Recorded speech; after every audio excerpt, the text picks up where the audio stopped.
kumbirawo chiite munyengetero maimbidzo tipawo munyengetero atisinzi netinamata muzita renyu Baba Mwanakomana Mweya Mutsvene. Mangwanani ano Jehovha tinokutendai nechipo cheupenyu, tinokutendai Mwari tiri pakati pemusha pakati pedarire kwamambo nemangu. Baba tinokutendai kunyange nevaenzi vari pakati pedu. Tinongokumbira kuyananiswa kunobva kwamuri kumusoro kudenga. Zvose zvaperera Mwari tosangana kumusha kumusoro kudenga nokusingaperi. Amen.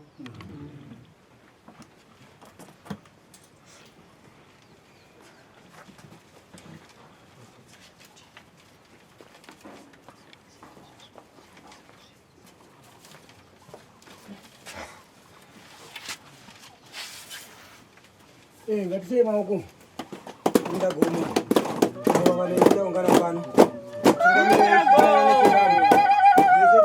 ndikachemekota kana tagakava satawanikwa zvinzuru romwe ndisauti chiwa ndirongo ndakanganisa osiya kwamuri ndagoma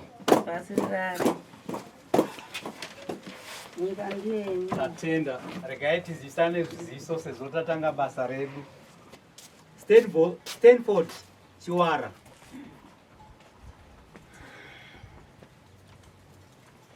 Christopher Munemo.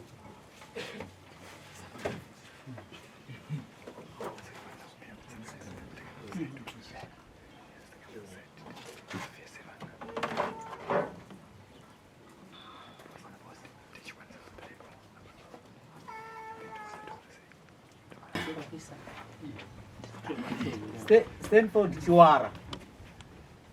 Ndichataura chokwadi pamberi pa Mwari nepamberi pedare mambo nemangu. Chataura chokwadi pamberi pedare mambo kwamwari. Chataura chokwadi pamberi pa Mwari nepamberi pedare ramambo nemangu. Chataura chokwadi pamberi ramwari. Right, hana dzenyu ngadzigare. Sorry. Itai shoma. Dzinyatsogara hapana mabhrakwacha hapana. Chataura chokwadi. Chataura chokwadi pamberi pa Mwari. Pamberi pa Mwari. Nepamberi pedare ramambo nemangu. Saipas. Baba Ramnemo. Ndichataura chokwadi pamberi pa Mwari nepamberi pedare nemangu. Ramambo nemangu. Ramambo nemangu. Tatenda karepasi. Right Bachwara. Taurai zviri pano papepa GNS. Oh sorry. Mawitness, mune mawitness here Mr. Chiwara. Oh. Ndiani? Vincent Munemo na Bishop. Vincent Munemo na Bishop Onye. Vatikudaidza varipo here apa. Uyai endai henyu uko. Mapurisa torai vanoenda. Right, Baba Munemo mune mawitness here. Ndina vasandisi kuziva kuti vari pedyo. Dai moti pamazita kuti wadaidza. Ndi evidence machena. Evidence machena. Nani? Ndingati ndiwo. Evidence machena. No, mapurisa achakuradzai kwaunogara. Simukai. Kwa evidence machena.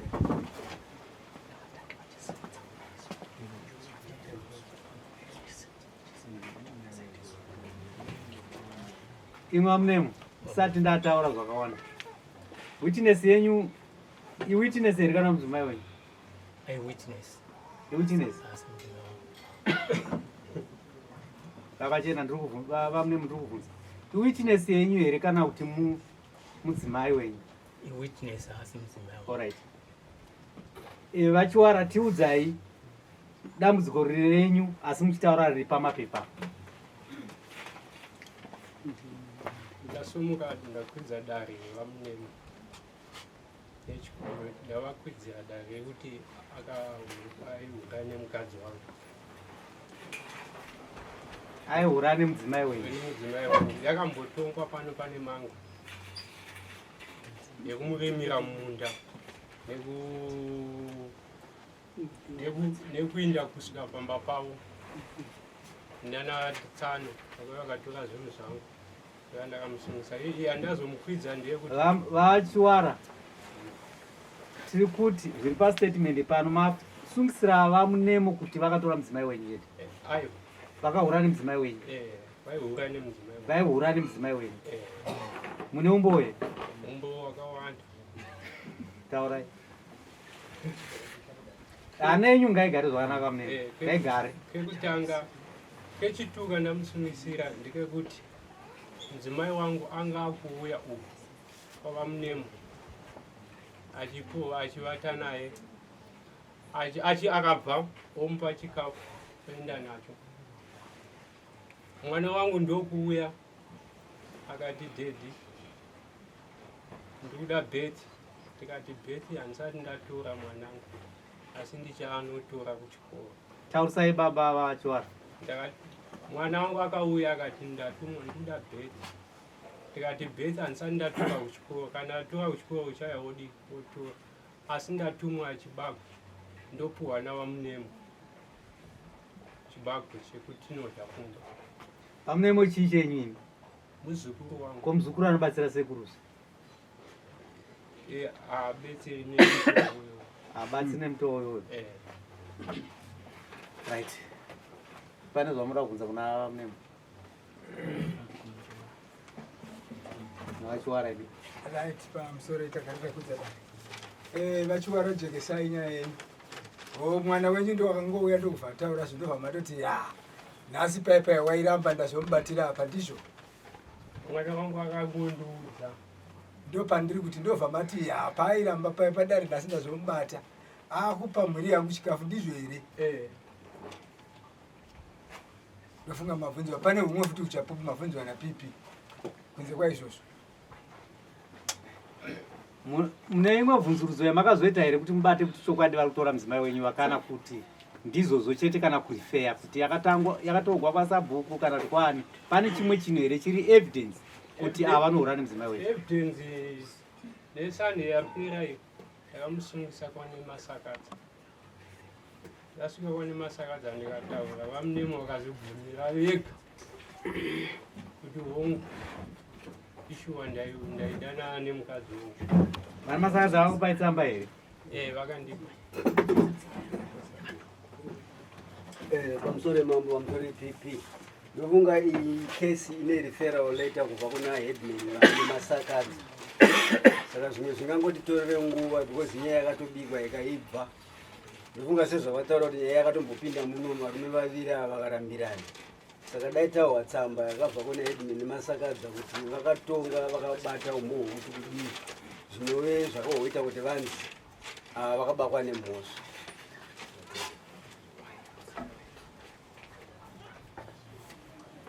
Right, takamirira tsamba iri kuda kuverenga. Baba vamunemo ndambobvunza kuti uyo mudzimai wenyu here ari kuenda uko mamaritora sewitness? Mukati kwete. Asi uyo ari kupomera kuti makatora mudzimai wenyu? Handina kutora. Asi tsamba iri kutaura kuti imi makabvuma pamberi pasadu kuti makatora mudzimai wenyu. Mambo wangu nyaya yandishungurudza ndikutotambura naye. Sei azoita witness ari mudzimai wemunhu? Chokwadi chokuti ndakaonekwa ndichinzwai ndibate zvakanaka. Imwe muri kunzi muri kuvata nemudzimai wemunhu. At the same time ndiyo wamakutaura kuita witness. How zvafamba sei? ndakaonekwa ndinaye ndichienda kunochengeta zvikuru mwana.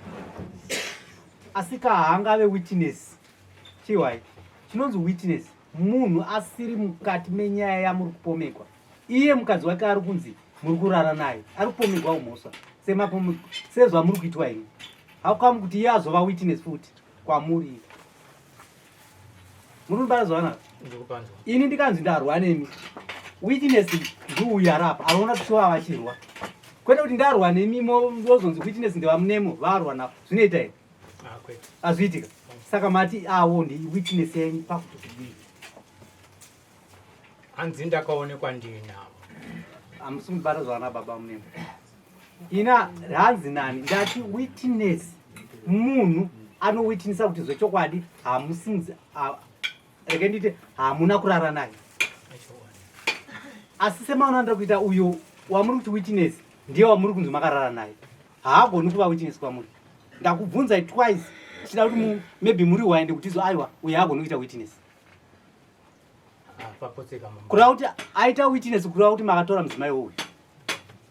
Papotseka mambo wangu. Eni makawirirana sei kuti mudzimai womunhu momuita witness? Hatina kuwirirana. Saka ndayo Right. ndofunga Pipei tsamba. tsamba iri pano petaingoverengwa tiwe kudarira hedhi yakapera chitichiri. Tiverengerei.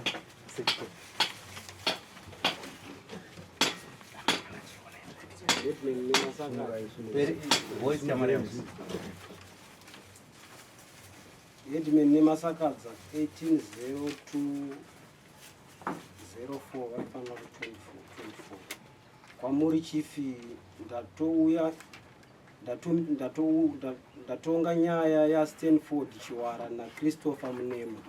Stanford anoti vamunemo vanodanana nemukadzi wangu vamboramba kuti havadanani naye asi vazobvuma havo vamunemo kuti ichokwadi ndinodanana naye. Stanford Chiwara akati anoda mombe 4 kuna vamunemo yokutora mudzimai wangu. Saka taona kuti hatigoni kupedza nyaya yerudzi urwu. Saka taipira kwamuri imi chifi nemangwe. Ndimi mune simba rokuipedza. Tatenda. Haina signature here. Right. Pane stamp panapa. Then mumhangarirwi vamunemo signature ndobva vaisa. ID number yavo 26 045 445 Q26. Amunemo. Zofunga tsamba yakabva panoiswa nhamba dzemunhu dzechitupa nesignature kura kuti makawirirana nasadunhu kuti shuwa makakanganisira sekuru venyu. Ani mati sekuru? Makawirirana nazo? Adare ndakawirirana. Saka ndo zvakaitira. Nokuti hapana kumwe kwamaizonowirirana nokuti nyaya yakauya padare. Pamwe ngatitore. Nyaya yakauya padare. Handitika. Zvechokwadi ndinopa makawirirana. Endi dare rakakubvunzai. Sekubvunza kwandiri kukuitai mukawirirana mukasainirana. Saka ndisati ndapedza nyaya kana kupa mamwe makorokota. Tiri kuwirirana tisapedze nguva munemo. Makatora mudzimai wasekuru tokupedzisira. Kwete mambo wangu.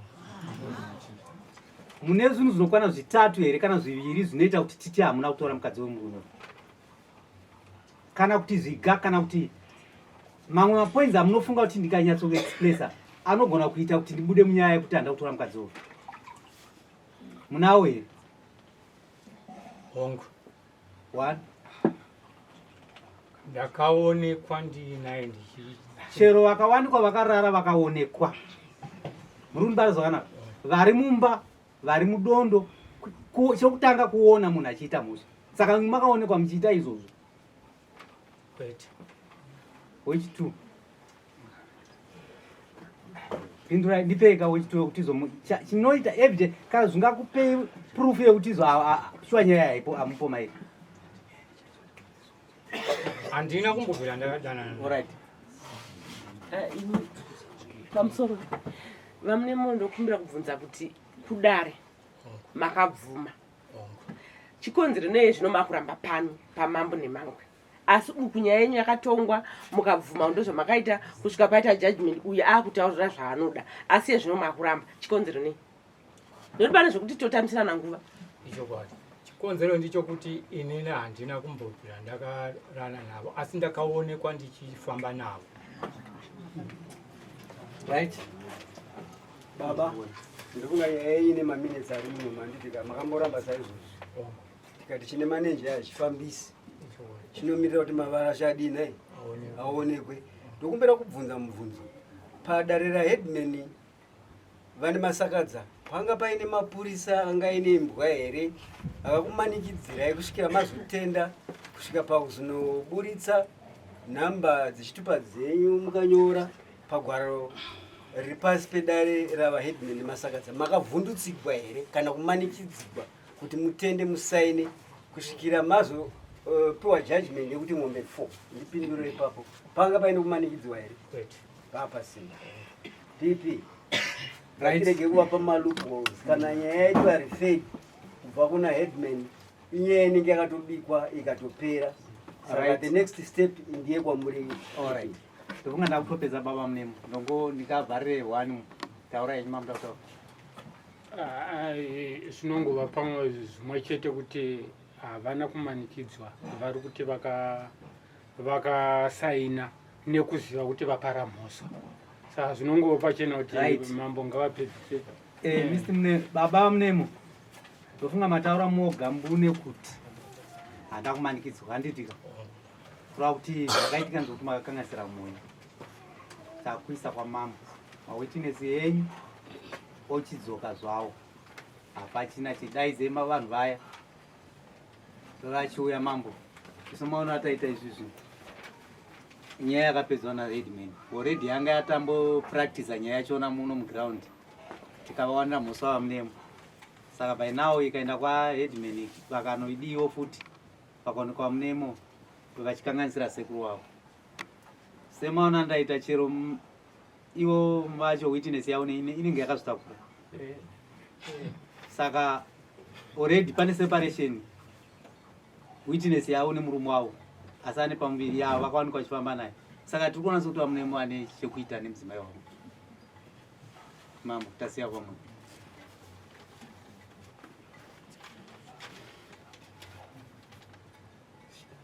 Alright, imazvita ndiri kunzwisa kuti izvozvizvi vachiwara vanenge vakatosiya nemudzimai wavo handiti hamusi moseka zvakonzerwa nawo munemo vamunemo ndimi takamboitonga pano mukada kungwara-ngwara tikati asi tichazvibata saka zvazobatika nhasi nyaya yakatongwa kudara headman signature yenyu iripo kwabviwa ndikoko mutemo unoti iwowe chiwara uyuyu munemo since uyu akataura zvaanoda kwauyu kuti anoda mamombe 4 but dai akatangira pano pamambo dzaiita mombe 5 ndo maximum yacho yemunhu anenge atora mukadzi wemunhu sezvamakaita but since vakataura kuti vanoda mombe 4 muchabhadhira mombe 4 kuna chiwara wamakatorera mukadzi wake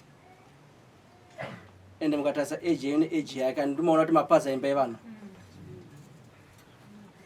ende muri neukama futi saka vazukuru vakashata saka inyaya yekuti yakatangira kwa headman saka uchabhadhira mombe 4 kwa headman dzachiwara handiti asi panapa panodiwa 70 yemakosi edare pano 78 handiti $78 inodiwa panapa saka mombe dzacho dzinobhadharirwa pano mambo vanotora mombe 1 ipapapo yokukanganisa kwamakaita munzvimbo yavo chiwara achasara nemombe 3 ndiyo judgment yacho 7 days to pay next Sunday moya nezvinhu izvozvo pano tikazokuvingai dzinenge dzawanda because pane paone makosi emotikari nemamessengers saka munouya nazvo zvinhu zvacho pano next Sunday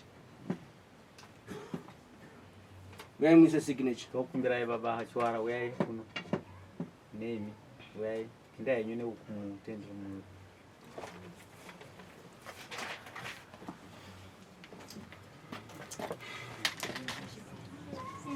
mu mukuru anoita zvino kusingatenderi.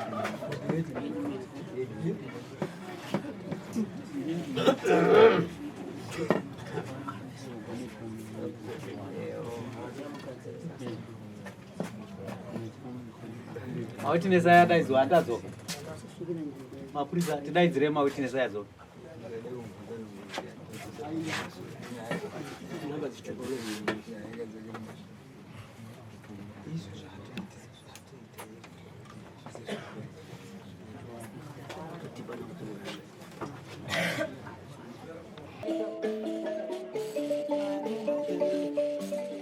Thank you for tuning into ZimNewsBeat TV. Pasakatangira ndipekuti mudzimai wangu vaiita umwe nemukadzi wangu. Pasakatangira murume uyu taiwirirana, muzukuru wangu mwana wavatete taiwirirana zvisingaiti. First time ndakatanga kumubata in handed. Ndakati ndamuperekedza kumba kwake ndobva ndadzoka ndobva ndasvika ndobva ndapuwa mvura yekugeza zvakanaka ndobva ndageza ndobva ndavata kudero ndiri munhu anga nostafula ndobva ndahwa have yekuda kustafula ndobva ndabuda ndobva ndaenda kukitchen. Ndisvika kukitchen ndakandowana muzukuru adzoka, mudzimai wangu unotuka ende une hlamba. Kechi2 murume muzukuru akarendesa mukadzi wangu munda. Kechi3 vana vatezara mukadzi wangu paakauya musi wa23 August chichimuka chiri china changa chiri chitatu chichimuka chiri china. Mudzimai wangu akaenda kumusha kwavo. China chaitevera mukadzi wangu akadzoka nevabereki vake akasvika akavata kuchikomba. Vakazouya vakunditi makuseni tavinga zvinhu, vakatora mazenge 4 vakaenda nawo. Ndikangogara ndobva ndangonya ndikazodzoka kuzosungisa chikomba. Ini achingodhila nechikomba nekuti mukadzi atotanga kuuya nhasi. Auya nhasi murume ndakamusungisa kwane mango nemasakadza. Ndamusungisa kwane masakadza achikomba ndobva chabvuma kudero ndobva ndazouya nacho nhasi. Chikanzi chibhadhere ng'ombe 4. Mudzimai wangu inini akandisungisa ndambosungisa chikomba. Mukadzi wangu akandisungisa kwaSemuchembo. Ini mukadzi wangu iye hanaku ini ndakaenda, iye mukadzi wangu akaedza kuuya. Uku chikomba changa chiite mukadzi wangu akaenda uku chainopuwa chikafu. Mwana wangu akauya uku aipuwa chikafu. Chingoti amenoza vari kutamba asi iye panapa anga aramba. Plus zvimwe zvinhu zvinenge zvichiitika pa munhu uyama yangu. Ndikuzama kuti ngauye titaurirana hadi. Asi inini mudzimai wangu pachangu inini mudzimai wangu ndomudawo. Ini pane ndinoshanda pana Bengwe. Ndiri caretaker. Pavakatotora chikafu, pavakatotora zvinhu akandisiyira mabhagedhi 8. Iye akatora mamwe akati sezvo ndine vana izvozvo vana vangu kana ndizive kuti vari kudzidza asi vari kuti pavakadzidza ndipapo pakakwana havasi kudzidza. Ndinomutora mudzimai wangu. Hazvina mhosva kuti akambono ndinomutora mudzimai wangu ndomudai. Ndaona mudzimai wenyu akazvitakura. Saka muri kuti kudii pamusoro pemwana akatakurwa? Akatakurwa iyeyo. Ichi ndicho chichamendena dumbu iro. Ndinozotanga kumendena kana dumbu razvagwa. Ndoda kuripwa. Mudzimai wodzoka hake kumba. Zvinoitika isusu vechirume zvodana ende zvoda moyo. Usazviti kana ukazowana zvaitika wotora chimwe chinhu woshandisa weapon. Zvakashata. Kana mukadzi akusunungura akusiya hako uri mupenyu zvinenge nani. Because upenyu ndo because kana warasika mvura ikadeuka chero wotimba newichisiyana haufa wakaibata. Ipapo ndo pandisingazivi nekuti chinoziva munhu zvinhu zviri mumwoyo make chinonzi rega chinhu chawakabata hakuna chiri mumwoyo make haisi pfuma inini apa inini ndishongoti muzukuru wangu zvaakaita akandigwadzisa akandibaya panyama nete yaari kuita muzukuru izvozvi akatotengera stendi mukadzi wangu imbe ashandi hana kana chainacho ipapapa anongori ari munhu nehembe yake 2 ini ndindaiva mushandi wake okumutsvagira chingave chikafu chingave sipo chingave everything zvese vana kuenda kuchikoro ndindaisapota vana izvo anoti kwai vana havaendi kuchikoro ane mwana wakamboendesa kuchikoro hana mwana wakaendesa kuchikoro ndini ndaisapota vana nehuku nembudzi huku dzikapera nenyukazo dzikapera nyaya yandakazonyanya kugwadzwa kuti ndigosimuka mukati memusha wake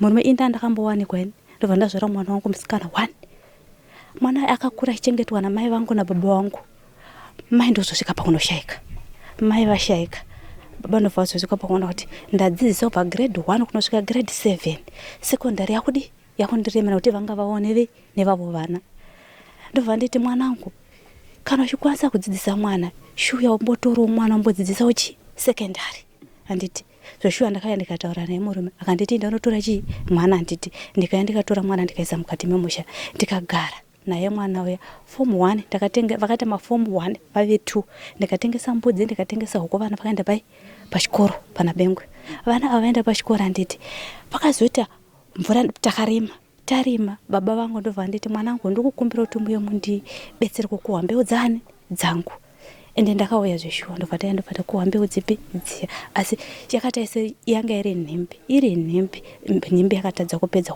kuunganidza chibage chipi chiya ndobva tazosara vana kwete ine ndega takawanda vana vababa vedu ndobva tasara tese vakomana nevasikana tichiunganidza mbeu dzipi dziya ndobva ndazodzokera kumba kwangu uri musi wechina ndichinosvika ndisati ndambosvika payadi ndakatanga kufonegwa namusikana ainzi Maudisena akati mbuya muripi ndikati ndiri murodhi muzukuru ndiri kuuya zvikanzi mbuya udai zvaikwanisa masvika kuri akafona aita zvokuchema zvikanzi Belinda hapo adzingwa nasekuru bashandiwo pamba ko adzingwa nemhaka yei zvikanzi kuti ndikutsanangurire pafoni mbuya azvidini azviti ndikati aiwa ndinosvika poshuwa ndikafamba ndikasvika ndobva ndinosvika pamba ana usvika ndiita zvokupopota aiwa ndakasvika vana vangu niye Belinda wandakabva naye ozoita shandewo natawana kilo ndakaona vana vakaita ma1 manzwa vamwe varuko vanaruko Belinda pakangodzingwa akakwanisa kusimuka ndobva enda kwavatete vangu kuzarova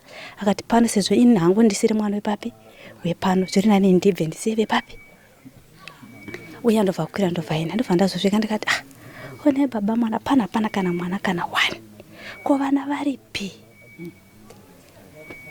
zvikanzi varipo ndikati kezvinokwavira pana kana mwana wandikona chero chidiki chacho varipi saka inda azotevera door to door ndichitevera vana vapi vaya ndobva ndatsve vana pamba ndobva ko Belinda aripi zvikanzi Belinda hapo aenda kuzarova ko Belinda agoenda kuzarova nemhaka yei saka pakazoita vatete hanzvadzi yake kupi uyu ndobva ati mai guru pano pakasara pakaita mutauro bhudhi vakadzika Belinda ini ndiripo vakati bva pano wasi mwana wani wasi mwana wokutevera mai vako mwana yazveshuwa zvakamushungurudza akati ndozviziva kuti handisi mwana wepana sikuva pano kwangu kuda kuti ndikutevera mai vangu ende zvikoro zvanga zvavatiwadze ndokunovhugwa nditi mwana yandakamutevera kuzara ini papa ndakapenga ndiri kunyepa ndikati aiwazve ini kuti nditevera mwana wamadzenga ina handikwanisi imi mitsvagai mwana wani mugoya nemwana papi nyaya dzedu tozitaurira pano kana mwana yachibva pano wobva ake wodzokera kwani kwasekuru vakatevera mwana wozarova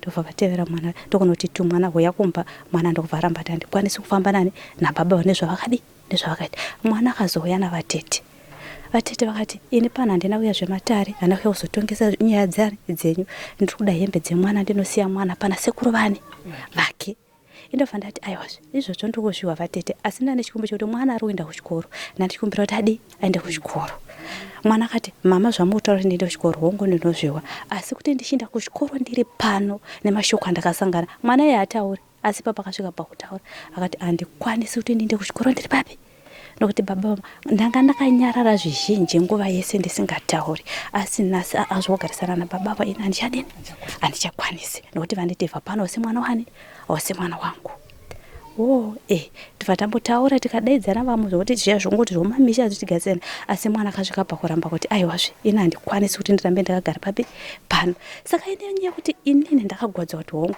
mwana wangu haana baba, ini ndakari kuti ndo mai vacho. Ini pache zvangu ndakasatanga kutakombea kuti chakanyanya kundikoshera pandiri murume nemwana chii. Ini pache zvangu ndakaona kuti mwana wangu akandikoshera kudarika chii murume, because murume ndogona kuenda kunowanikwa kumwe, asi mwana handizi kuti Mwari vakandipa vana vangari, pamwe ndiye 1 kana 2 kana 3. Saka ndakamudza kuti aiwa iwewe kana wadzinga wangu mwana inini pane mwana wangu ndo pandi ndichabva nemwana wangu ndoenda kumusha kwa Machena ndosvika ndonogara nemwana wani nemwana wangu. Inini ndokubva kupi ndikauya kumba ndikataura baba ndo nyaya iriko, nyaya taita baba ende nyaya ikatopinda maticha mukati maheadmaster vanonzi vagwatiwe pabengo vakati Belinda tiri kumuda pano pachikoro kuti Belinda munhu anogona. Takatotarisira babi pano pachikoro kudzamara headmaster vatuma vanhu vakaenda kunotora vaMachena uko. Tukanzi ndazohura nemuzukuru hongu ivo vangamupa mhosva sekuti vanenge vagara vaine zvani vaine zvavo. Muzukuru kutaura chokwadi iti ngatitaure tichicha Mwari nokuti Mwari ndiye anoziva chakavanzika chiri pasisi pe muzukuru vari kupomerana kana mhosva. Muzukuru aitiwa mubetsero kuti munhu wenzara ashandi munokoza inini ndingashandira musha kusvika pakuririta kusvika zvarini. Iye haendi kumunda kushanda, vanoshanda basa recommunity service rekurinda pachikoro vanowana mari after holiday yapera. Izvori zvati muzukuru akanongofira mhosva yokuti ndakabatsira ndichi ndikubatsira mukadzi wani wasekuru ndi pamba penzara papa akana kiti inoti nyewo zvainobata gonzo pamba papa hapana manzwa. Ende kwaanoti kwanzi aindiri mraidi ana kana mombe kurimisa ndaitoshandisa mombe dzemuzo ndichitoenda kunokumbira kuti yondipe. Ende kwete zvoti aikumbira secret iye ndaitondituma murume wacho iyeyo enda unoti kumuzukuru ndipo mombe nhasi ndimborimisa nevabereki vake vhati shiwanikwa adana nevabereki 7 years ndichita mombe dzokuri ndakarima type netype dzevanhu ndichitsvaga mombe dzokurimisa iye kumunda kwacho hadi kudzamara nhasi ndazoona kuti aiwazve ndasvika pakuneta ndakarambana muna August. Nombo ndakabva nayo zvari kutaura kuti kwanzi ye nombo chichi nombo ndakabva nayo ene nombo ndiye muna June ndo mwedzi wanakatevera July ndo mwedzi wasina kutanga kutevera. No ipapo ndinoparamba ngarege kuda kupinza vabereki vangu kuti kwanzi vakazodai vakadai iye nene nyaya dzedu ngadzinangani tiri vangani ngarege kupinza pa iye asingarege unosoti vangeni vabereki vari wrong nevake vanotori nezvavandikanganisa zvandisingadi kutaura sekuti ndaizvitira kuti ndiri mwana wani wavo zvakawandisa. Saka atidi kutsvaga zvimwe zvinenge zvakavanzika zviri kuseri nokuti papa tada kuramba kuzoita ndinozotaura nezvimwe zvisingazoiti. Saka ini ndinge singadi zvipi nguva inosvika ndosaka tati Sunday tinenge tiri pano. Ina handichavadi ivo chero vakandidachira zvikanzi vaende kupirudzi ina hango mwana waMachena ndati no handidi hangu handidi. Chero vakati vabhadharisa muzukuru wavo ngavabhadharisa asi nezvavo ndati handidi. Itiri ndashingirira sibati ndaneta mwoyo wasvika pakuneta nyama ingada sibati mwoyo wadi. Madzimai anenge vaparonza kuti vadzimai ukaona wanzi wawanikwa ukafigwa nemurume uine mwana ziva kuti wapinda dambudziko roupenyu usingaperi. Nemwana upi ende mwana yekuchengete kwake kunonetsa. Zviri nani ushingirire kuti hangu ndichengete mwana wani nokuti hakuna murume anofakada kuchengeta mwana asiri wake. Vana vane matambudziko. Ndirogwadza nhasi mwana wangu akazoramba chikoro zvachose akati mama chiramba ende handina shuwa kuti kwanzi ndichawanikwa futi tukaenda senga background kunowanikwa wanzi kwaiko vakamusha futi aiwa ndogara hangu nevana vangu handidi because ndatambura nguva yareba handidi. For these and more stories, tune into Zim News Bit TV with Robert Tafumani.